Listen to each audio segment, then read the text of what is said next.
Hey guys, here's my first Pelican I bought. It was the 6 hour P226. Weighs an absolute ton. Um, Not very accurate, but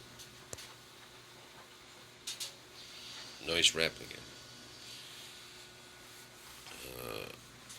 I've no mags in her, stick mag, and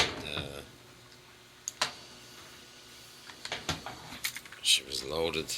CO2 went in through the handle there, so you just popped it in,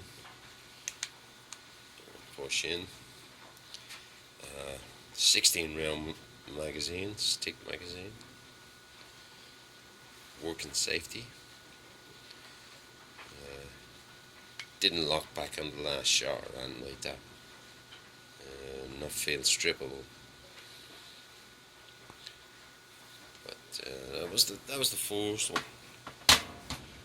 Yeah, 6 hour P226.